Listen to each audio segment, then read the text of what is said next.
So welcome. My name is Rachel Schafer. I am the Director of Development in the Division of Mathematical and Physical Sciences. I work with Bill Chu and also Chang. I don't know whether he has joined or not. So they are part of Hearts Humanity Internal. And I'm really excited to enter the 4th year of this program. And our program is just keeping getting better and better. And for starters, I'm going to have Dean Steve Kahn introduce the program and talk a little about it. And then we will have our 2 students speak to it. And toward the end, we will answer your questions. And if you have questions during the info session, just feel free to put that in the chat.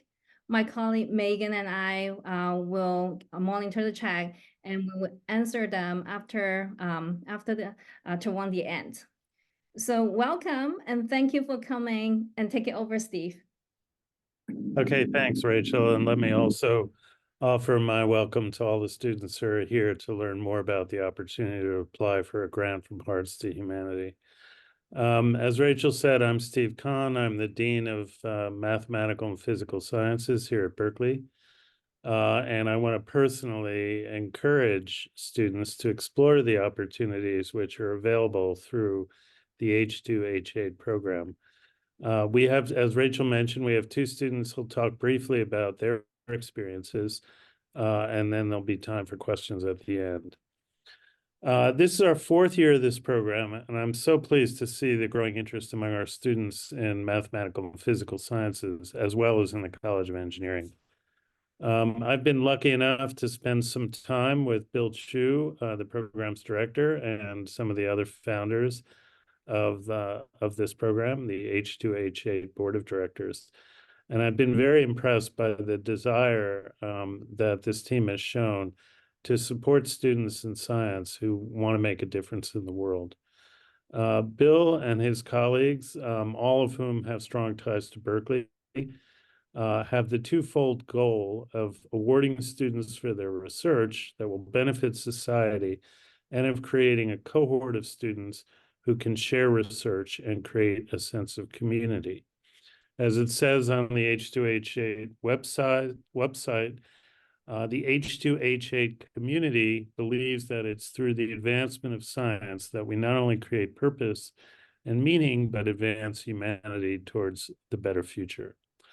And I have a great appreciation for the work they are doing to foster a cohort of students from a wide range of fields who can learn from one another. Rachel will talk a little bit later about some of the specifics of the grant process and how to apply. But let's first hear from 2 of the students that have been participating in this program. So we'll start with Noor Akiki, who is a PhD student in the Mechanical Engineering Department. Noor is a 3rd-year PhD student doing research on a novel 3D printing technology called computed axial lithography, or CAL. Her work entails the development of the printer to allow the volumetric manufacturing of recyclable materials for a more sustainable future of manufacturing. Noor is also working on increasing the print volume of CAL for mass production alongside undergraduate students. So Noor, can you take it from here and describe your experiences? Hi, everyone. Thank you, Steve, for the accurate introduction. Yeah, so it has been an absolute pleasure to be part of this community. And so basically, I remember the first time we were invited for a factory tour in Tesla, which was very exciting. That was actually before we knew that we were accepted for the grant. And so when we went there, we actually had a tour inside the factory, and we were able to see all the different components, how the manufacturing process goes. It was so interesting, and I thought like I wouldn't have had this opportunity if I wasn't part of this community. You would get exposed to many different events and different areas, and you would learn from many others, like others from different fields about their projects, cutting edge research that you wouldn't hear about if you're not part of this community. Also, one of our kind of rich rituals or things we do on a regular basis is we meet on Thursdays at the faculty club, and we have lunches there, and those lunches are provided by Hearts to Humanity. And so these lunches are usually themed. Every week is like a different theme. For example, 1 week is for AI and machine learning. The other week is for environmental and civil and mechanical engineering, etc. And those lunches are a great opportunity to network with other explorers. Explorers are basically members of this community. We are all explorers. And basically they are facilitated by guardians who take care of the logistics of like opening the tables, the tab, and then paying at the end and getting reimbursed. There are also different roles within the community and volunteering activities that you could offer that are not time consuming either. For example, organizing hiking trips or cooking together or learning about something new or teaching some writing skills workshops. There's like a big diverse like people from diverse backgrounds, and it's really, really interesting to be talking to all these people who are like-minded, and you learn a lot about their projects, and you could potentially collaborate with them on some projects. It's also a great opportunity to share resources, like things you know about, things they know about, and you could ask and get support from other people. Everyone is really friendly and willing to connect and talk, and it's very interesting. So this community is like a lifelong community where you will be a member forever, and you could always like connect with people from this community. Yeah, I strongly recommend that you apply and get in, hopefully, and good luck everyone in your application. If you have any questions, you could ask me too. Okay, thanks, Nora. That was great.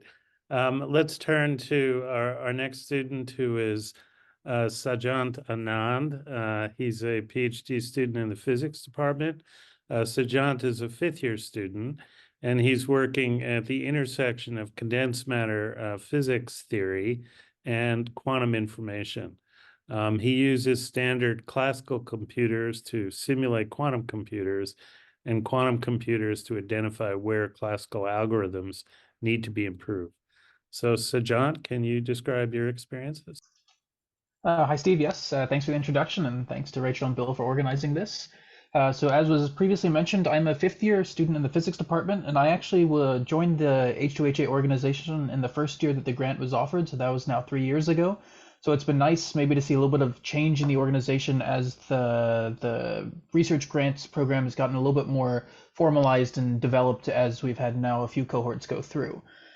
Nora did a great job describing maybe some of the more community aspects of the program, but maybe I'll just talk a little bit about the funding aspect, which is a very significant component where there's a significant amount of money given to students to support their academic and research interests. This can really include between buying particular materials if you're an experimentalist or going to conferences. For example, a friend of mine who has the grant is spending 3 weeks in Japan or so using this funding to really explore a topic that isn't really pursued very heavily at Berkeley. So this grant really gave him a very unique opportunity to go learn from the experts in the world where otherwise he might not have had the opportunity to do so.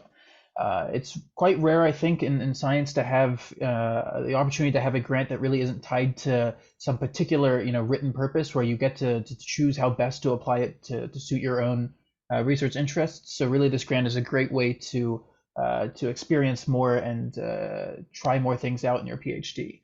But beyond just the funding and the monetary aspects itself, I think community is a really exciting opportunity from this grant, mostly because at least in the physics department, there's not much opportunity to interact with students outside of the department or students who are doing research in some other area.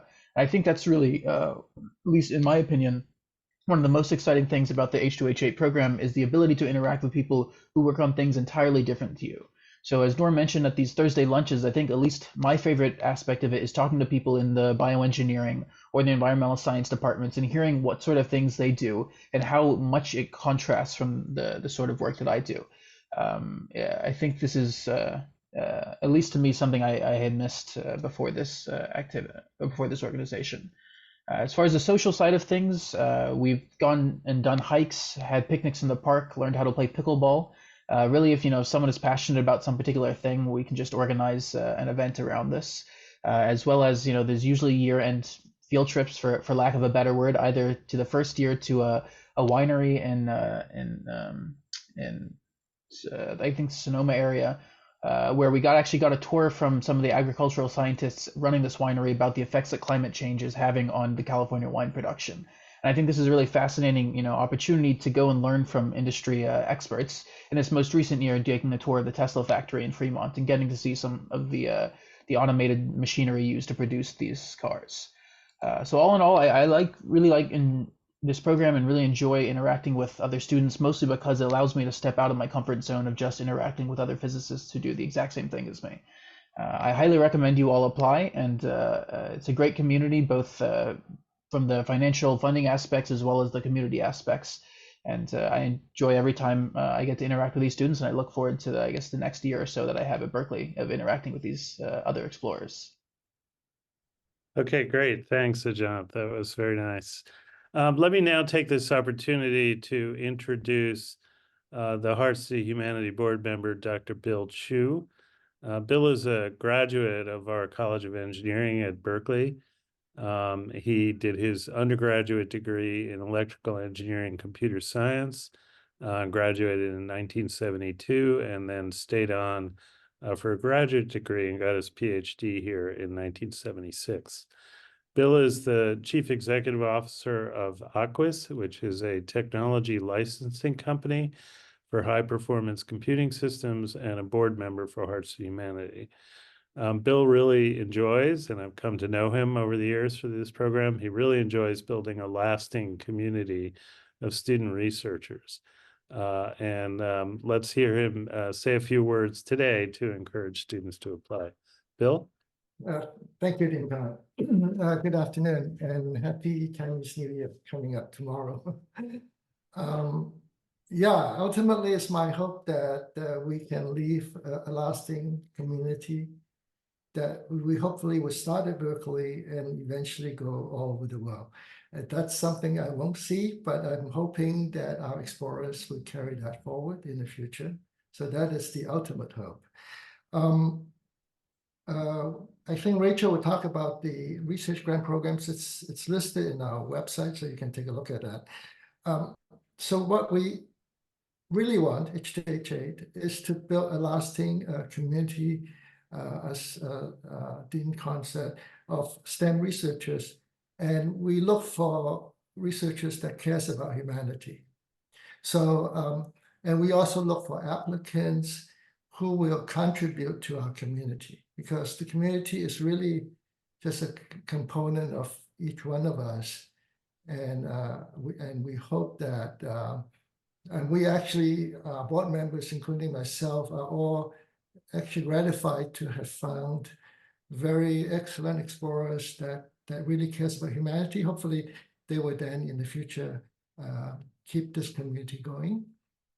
Our grant recipients will join our Pioneer Club, and you'll be connected with researchers from a wide variety of disciplines.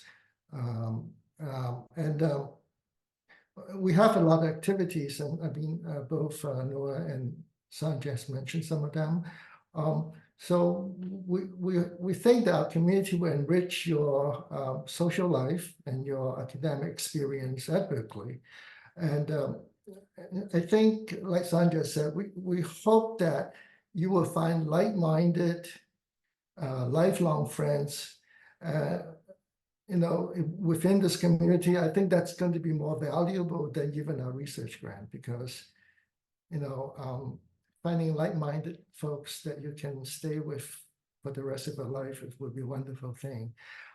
Now, we select applicants who wants to stay with us after they leave UC Berkeley, so that they can help future UC Berkeley students. So there's this theme that we like folks that really we can help right now, but when they are capable, either help financially, or they can help from a time basis for future students. And a lot of our explorers really like to mentor other people, students or undergrads. We have a mentoring program within our community. Our explorers can mentor undergrad, and we actually have been fairly successful with that program so far. And then we hope through that you will find purpose through our community.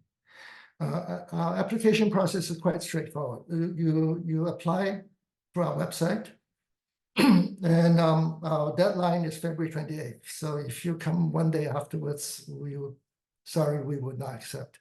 We will notify you for interview, and if you qualify, then we will ask you for a recommendation letter. NPS division, Dean Kahn's folks, will inform grant recipients in the late June and July timeframe. So you would then receive the grant sometime in August, I believe. If you are interested really to join our community, then please apply soon. So thank you. Thank you, Bill. Okay, thanks, Bill. Let me just turn it over to Rachel now, who'll tell you a little bit more about the logistics. Rachel? Yeah, sure. I'm going to talk about some of the specifics of the program and direct you as to where to go. The website you may have already seen is www.h2h8.com, and specifically where to find the application process and specific on the grants. So you can go directly to the links for the grants for graduate students and the grants for undergraduate students. I think Megan has been putting the links in the chat. And I also want to draw your attention to some of the facts about the grant, because you might already have some questions about that. And although I think the website has been doing a great job of answering it. So there are grants you can apply for both undergraduate and graduate students. And if you are graduate students, you receive awards. It will be $10,000. 5,000 as a student stipend, and 5,000 awarded to a mentoring faculty members' budgets. And if you're applying as a graduate student, it's a $3,500 award. And what I also want to draw your attention is that I think Bill and other H2H8 board members are right that why the money always seems is very important. And I think what's is really in the heart of this program is that a great opportunity for our students to build a cohort of friends outside your specific field of research. But also maybe you can make friends who are interested in science and humanity and the importance of both things. And it's just really wonderful thing that Bill, Stephen, Terrence, Cheng, this H2H8 folks is to make all these wonderful lunches, gatherings, and field trips. And also this just will be a very great place for our students to start to build a community. So I think Megan has put the links related to the application in the chat that you need. And there are specific pages for undergrad write-up and another one for the graduate students. There's also an FAQ on the website. So through the website, you can make your application, and specifically, you do have to have a faculty sponsor for application, and that's very important. And so if you have any more further questions, our two student explorers are here, and I'm sure they will be happy to share with you the application process and their experiences. And also feel free to put any questions in the chat or raise your hands here, and we are happy to answer your questions. Great, yes. Yeah, you can just use the raise hand feature to ask question live or put it in the chat and we'll read it.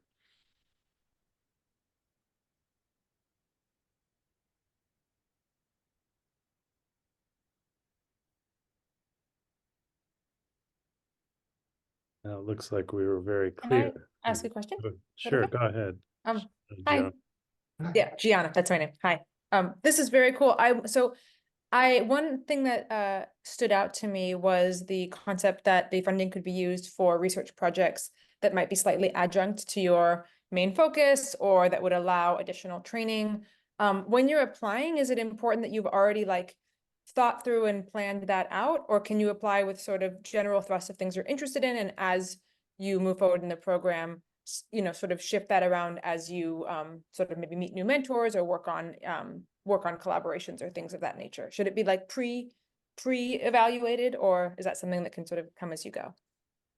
In the application, most applicants would describe what they are involving in their current research. Okay. Relative to the grant, we actually give for the graduate students, we give $5,000. Essentially, it's not bounded. It's unrestricted money that we hope that will enrich your experience. So if you use that money for something else that's not described in the application, but it's related to what you want to do, that's fine. That we don't put a restriction on that. Whereas the $5,000 that goes to your professor or your mentor, it's meant to be spent to help your research in some ways.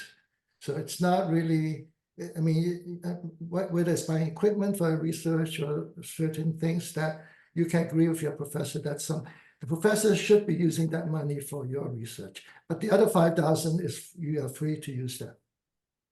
Wonderful. Thank you so much. So we have a question in the chat from Berenice. If I am an undergraduate student now, but will be graduating in May 2024, would I still be able to apply for this grant? The answer is probably not, unless you are continuing to Berkeley as a graduate student. The reason is that Berkeley can only be giving out the money in the July-August timeframe, in which case you are already not a student at Berkeley.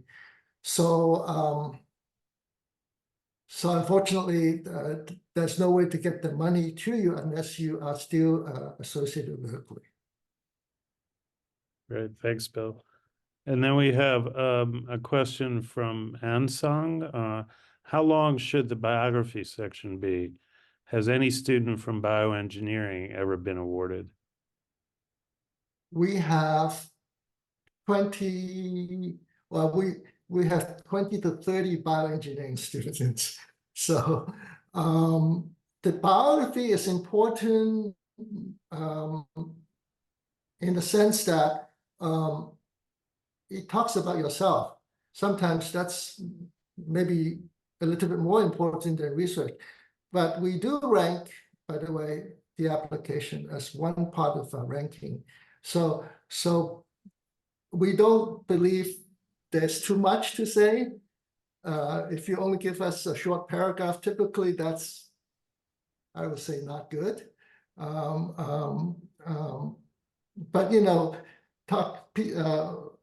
we certainly be willing to hear, your life experience, your aspiration when you're, younger, and anything that you can share with us that helps us to understand you as a person. I think that's important to us. Great, thanks. We have a question from Paige Beck. Can you elaborate on what you mean by faculty sponsorship? Is it your faculty advisor? Are there any additional steps to the faculty sponsorship besides the letter of recommendation? No, faculty mentor sponsorship basically is if you already have a professor directing your research, that would be the person you'll be asking for a recommendation letter. We have a couple of instances where we have students applying who is at Berkeley, but the mentor is actually a UCSF professor or doctor. In those cases, we did make some exceptions, and in some cases, some of the mentor is scientists at the Lawrence Livermore lab. So we ideally, it causes a problem potentially for Rachel, when we have to dissipate the funds, if you're faculty here, it's much easier. If you're outside of that, may run into trouble. But other than that, we have not purposely exclude that. Great, thanks. And a question from Amber Young. Is there a word or page limit for each question on the application? No limit, but typically we have seen very good application that can cover one particular question with a page. I mean, there's no limit in terms of our in terms of our form. You can we have application that are totally that's only 3 pages. We have ones that are 6 pages. So we will read everything that you send us. Great. So those are the questions in the chat. Anybody else want to ask things? Just raise your hand or even just speak up at this stage.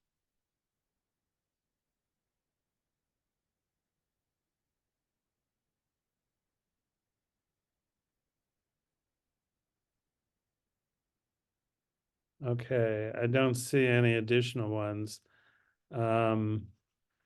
Rachel, did you want to make any comments before we close the meeting?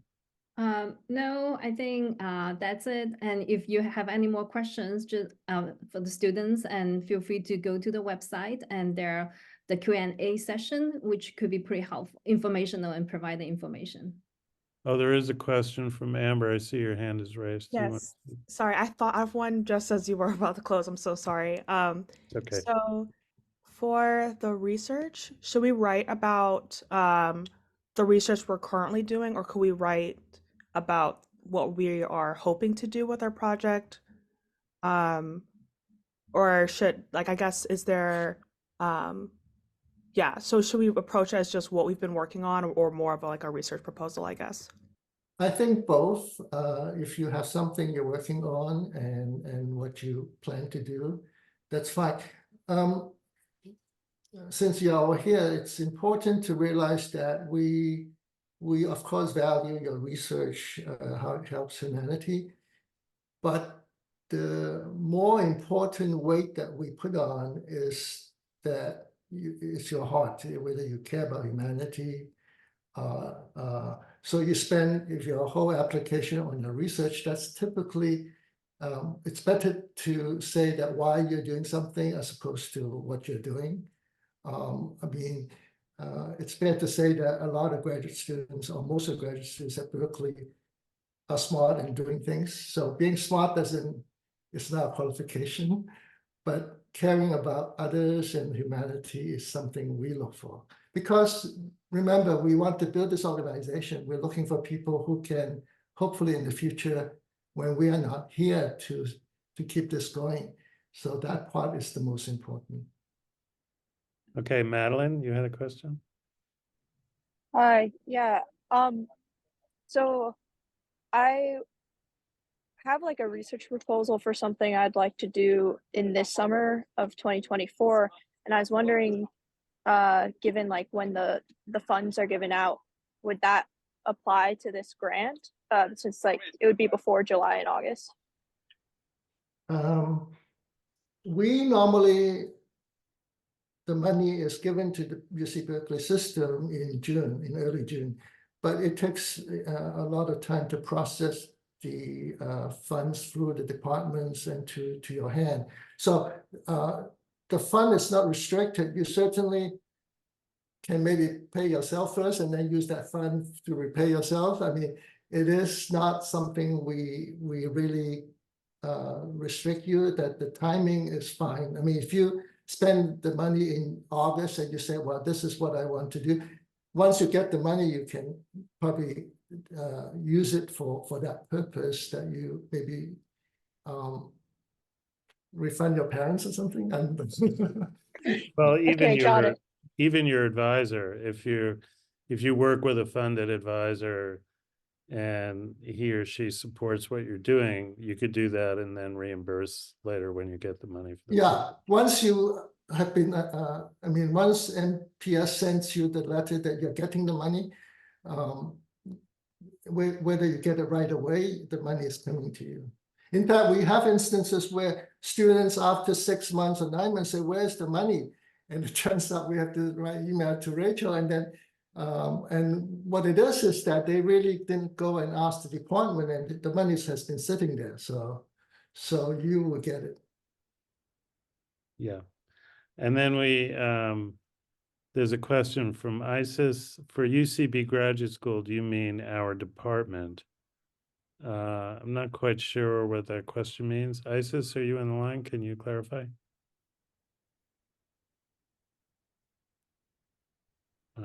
Hi, yeah, I was just wondering whether you wanted the college or the division or the specific department that we're applying for. The MPS division is really partnering with us on this grant. So as long as you are in the MPS division and the College of Engineering, you can apply. We actually have a few students from chemistry and some other departments that in some cases we also accepted. But in general, those are the two, the College of Engineering, and which includes all the divisions, and then the MPS division. We typically, that already kept us quite busy, so that's where we are staying with right now. Yeah, and let me just emphasize what Bill said. We administer this program through MPS, but there have been students coming from other schools that have been part of it. And sometimes there's been delays, as Bill said, in getting notification to the student that the grant actually is in the department, but we can work through those problems. Does that answer your question, Isis? Yes, it does. Thank you. Okay. Okay, I have no other questions. Anybody else? Last call, want to raise their hand or bring up anything? Can I ask one final question? Do you mind? Sure, go ahead. Thanks so much. So I noticed that you mentioned that you were really keen on students staying involved after they graduated. So I know there's like the opportunity to have lunches on campus, and then there's some events or ways that students can stay connected. Are there other ways in which students can become aware of one another or see what what previous cohorts have done and maybe build those connections longer term, or that incoming students could maybe reach out to you? Say, for example, an undergraduate is interested in my work and they might want to make a proposal that gives them some time to do something, connected to another member's research. Yeah, that's a very good question. I'm actually in the process of building what we call H2H8 alumni community. And the intent of that is when you are working in a particular company or working at or staying at one of our explorers is currently a fellow at the University of Pennsylvania. We have an undergrad that is in Harvard. They all would like to stay connected.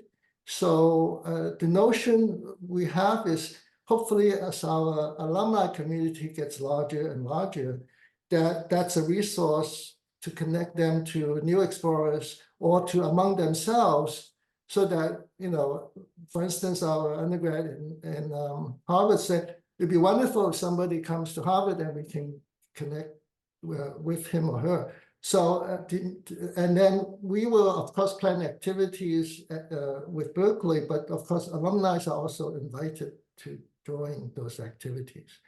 But not everybody is staying in the Bay Area. Hopefully a large number are. And so it's a true community, because I need to thank Sanjay to Startups on Slack.